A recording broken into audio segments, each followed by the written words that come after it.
tous, je vous l'avais promis, nouveau boîtier, c'est signé Corsair, il se nomme le Carbide Spec 06, format moyen tour, architecture compartimentée, verre trempé, une façade très particulière par rapport à cette gamme Spec qu'on connaît déjà, qui est normalement assez angulaire, donc ici on est plutôt sur un système de courbe avec cette vague.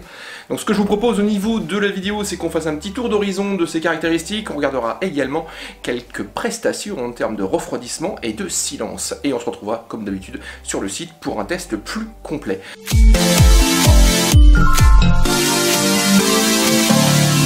Avec ce Spec 06, donc ici on s'attaque à la gamme Carbide de Corsair, on a tout de suite un boîtier très différent au niveau du design, puisque généralement cette gamme Spec propose du marqué avec de l'angulaire. Donc ici on a un système de courbe très visible au niveau de la face avant, on a également un design asymétrique, avec par exemple donc sur la bas une sorte de vague et surtout ce liseré RGB qui va parcourir donc toute la hauteur. Ce RGB est bien sûr personnalisable, on va le voir dans un petit instant, on a une petite télécommande judicieusement posée à l'extérieur du boîtier, donc même s'il faut faire un petit peu de manipulation pour pouvoir la paramétrer, c'est assez pratique, ça évite de démonter le panneau latéral.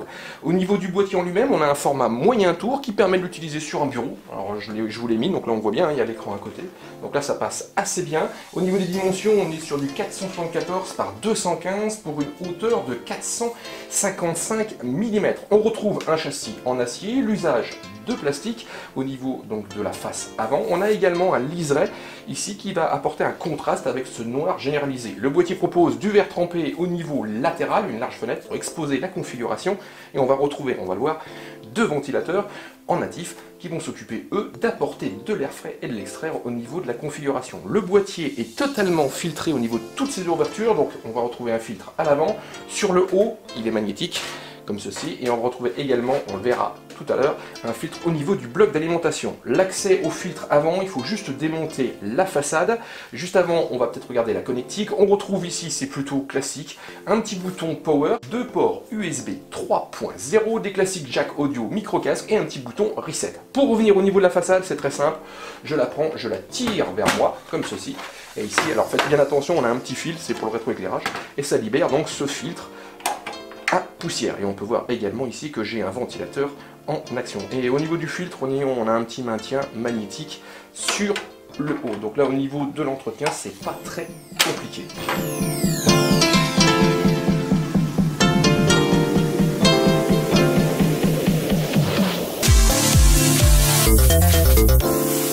L'architecture Corsair nous propose du compartimenté avec son fameux Direct Airflow, donc en clair il n'y a absolument rien qui vient obstruer le passage de l'air à l'avant.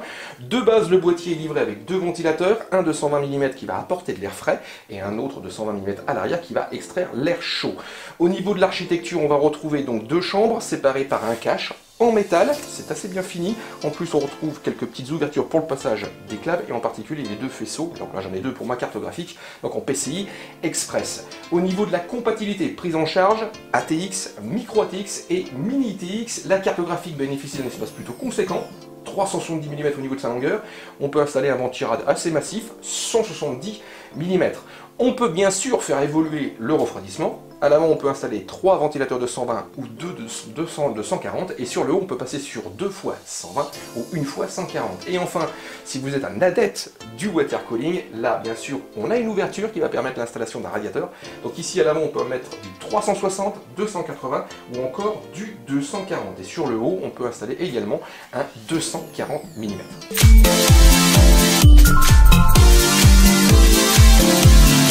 À l'arrière de cette carte mère, c'est assez classique au niveau de l'organisation. On va retrouver donc ici deux emplacements dédiés solidaires du châssis par des petites vis à main pour installer donc une unité au format 2,5 pouces, tournevis obligatoire. On retrouve ici également des emplacements 2,5 pouces, donc on peut installer 4 unités.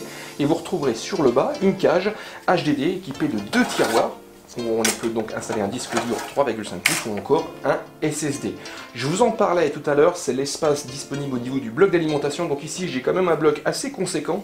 Heureusement qu'il propose donc une gestion modulaire des câbles, donc je branche que ce que j'ai besoin, puisque vous pouvez remarquer que très rapidement un problème, si votre bloc est assez conséquent d'espace, va se poser. Bon là j'ai pas eu trop de soucis, mais c'est assez parlant, puisque là j'ai quand même un gros amas de câbles.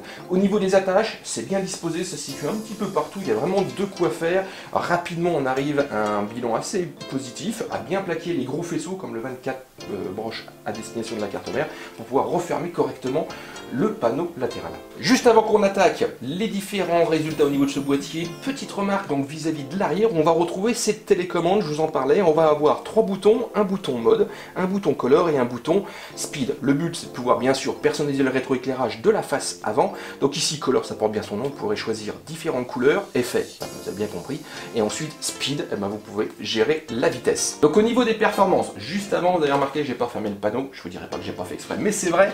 Donc ici on a du verre trempé, je voulais juste vous préciser qu'on a un petit bandeau noir ici, donc ça permet de cacher les points d'attache qui permettent de consolider le boîtier, donc là c'est un petit plus. Et vous retrouverez également au niveau des pieds du boîtier une finition qu'on appelle IFI, c'est imitation aluminium. Là c'est pareil, ça embellit, ça donne un coup de plus pour le rendu. Alors, on va attaquer au niveau du refroidissement. On a fonctionné en différentes tensions, 5, 7 jusqu'à du 12 volts. On a 2 ventilateurs, on les a vus. Donc ici, on a un bilan plutôt moyen. Donc on n'a pas un boîtier qui va proposer un refroidissement extrême. Par contre, le passage entre 5 et 12 volts confirme qu'on a bien la création d'un flux d'air qui va toucher tous les composants de notre configuration. Le processeur, donc entre ces deux tensions appliquées au ventilateur, va perdre 7 degrés, le GPU 4 degrés, la carte mère 1 degré, la mémoire moins 4 degrés, le SSD chute de 5 degrés et la température boîtier, donc là on a 2 sondes, une que je positionne sur le haut et l'autre sur le bas, on a une chute de la température de 4,5 degrés. Donc ici, si on n'a pas une ventilation extrême, elle a par contre un avantage, c'est qu'elle est silencieuse, puisqu'on a un sonomètre qui va fluctuer entre 34,6 et 38,9 dBA. Donc là, on va dire en 5 et 7 volts, de toute façon, c'est inaudible. Et à 38,9, ça se laisse entendre, mais c'est pas du tout bruyant. Donc le boîtier peut s'utiliser comme ceci directement sur un bureau. Notre plus 12 plus conf correspond donc à une ventilation au maximum, plus cette configuration que vous avez là. Donc là, on ne fonctionne pas en fin de laisse. Donc ici, carte graphique, ventira, disque dur. Donc on a des éléments mécaniques qui ont même tendance à monter en régime lorsqu'on sollicite, puisqu'il y a un gros dégagement de chaleur.